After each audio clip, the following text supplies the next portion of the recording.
All right. First thing, Josh, I want to talk about is stance width. In the game of football, you need your feet up and under you for balance, leverage, mobility, power, all the things that really matter in the game. A basic football stance, you're going to have your feet a little wider than your shoulders, right? A game of snapping, we probably need 4 to 6, or maybe a long-limbed guy like you, maybe 8 inches wider. We just need extra space between the knees to make an unrestricted, powerful throw down and through the legs. All right? Now, coming into camp, we thought you were a little bit narrow. We couldn't see that the knees were a little wider than the shoulders, so you're just kind of restricting yourself for operating room. I think we fixed that with you. The other thing we tried was pointing the toes slightly outward. That's going to get the knees out of the way a bit, and then when you sit into the stance, you can push the knees out over the toes, maximize your operating room between the legs without necessarily getting your feet too wide. Let's have you line up facing the camera. Let's see what the stance width is looking like right now, okay? Okay. The important thing is that you not get so wide that you create tension in the hip flexors. That'll tighten you up and slow you down, and it'll weaken your snap as a result. Does that feel comfortable?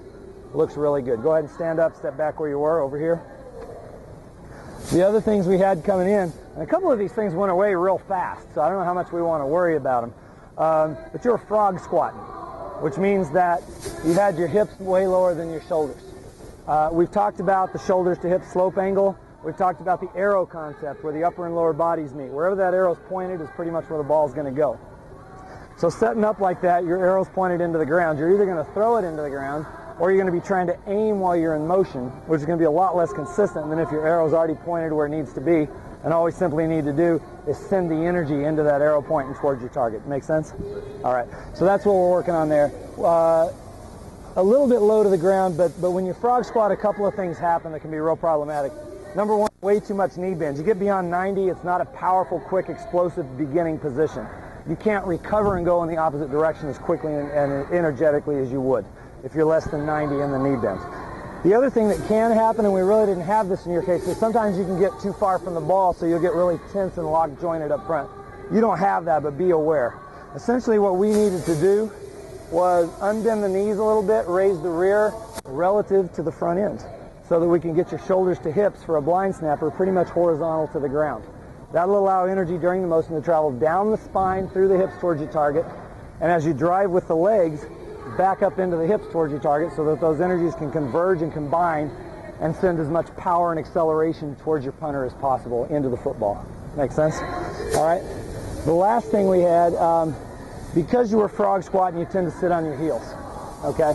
How many battles are you going to win in football sitting on your heels? You're going to get whooped every time. The other problem is, even if you do drive with the legs, sitting on your heels, it's very hard to drive back into the hips. So what you were doing was kind of funky. You were almost kind of hopping and falling backwards to start getting your motion energy going in the right direction.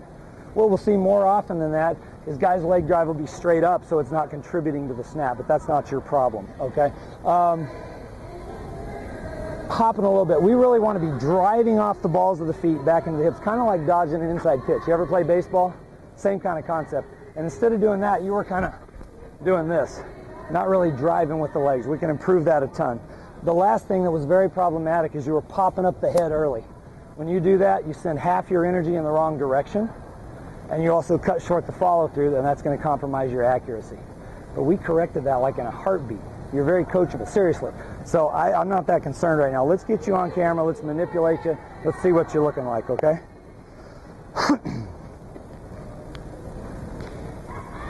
Okay, you ready? First thing I'm going to do is pull you forward. Go ahead and lean on the ball.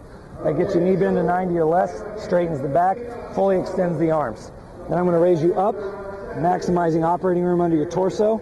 Last thing I'm going to do is push you back into the hips till the heels touch the ground, knees are over the toes, your solid feet. Now you're a tall guy. We've made you a little too tall. Let's settle you down a little bit, okay? Does that feel comfortable? That's a great starting point. Give it a good hard throw.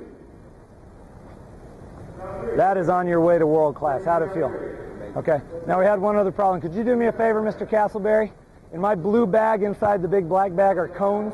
Could you go bring me 2 cones real quickly? One other thing we had earlier we were talking about, as you snap, you were splaying your feet out from under you. It's going to leave you wide, immobile after the snap. Could leave you with locked knees, which could get you injured. Okay? We want that energy channeled back in the hips towards the target. So one thing we tried to do was point the toes out slightly, get you solid on the balls of your feet, and allow you to drive back in the hips better. And the other thing we did is we hobbled you. Thank you, Mr. Castleberry. Go ahead and set up. What you need to do probably a little on your own is put some cones on the outside of your heels. Try to drive your legs in a channel towards your hips. Now you do slide a little like I do. Don't slide for sliding's sake, but let it happen as a natural byproduct of all that aggressive motion back towards your target, okay? Go ahead and set up. And you're not popping your head up anymore. What I would do is shove your shoulders down and through and teach you not to, but we don't have to worry about it. The other thing I'd do would be just hold a ball over your head to remind you not to pop up. Go ahead. That is so awesome. I don't know how it feels, but that is on your way to being just super good. You have any questions on that? Okay, let me check. Also, they said you were looking over your shoulder to see where the ball went. You get whooped on football fields. So if you want to do that, watch it through the legs or just stay down. You know, you're a blind snapper. Do you throw your head down and through, or do you keep it up throughout the snap? I started throwing my head down. A lot of blind snappers like that. They feel like they get extra grunt on. Really, it is because they send the energy into the hips. If you don't like it, just be sure that head is neutral. It cannot come up before you finish the snap. Okay, let's do one more. Make sure you're looking real sharp, and then we'll move on.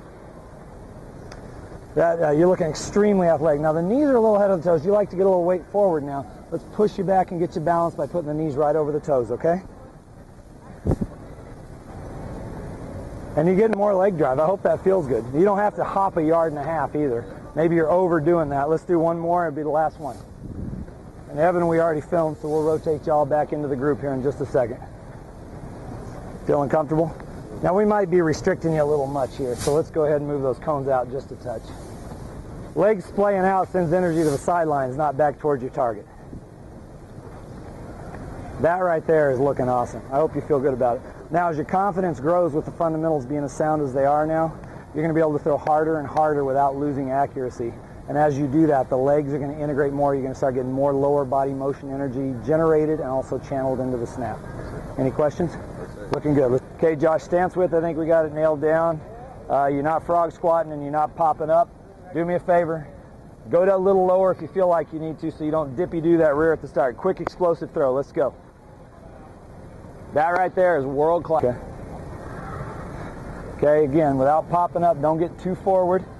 Dip. Let's lower you just a bit so you're not dipping that rear when you snap, okay? Quick explosive throw. Let's go. Excellent. How's that feel?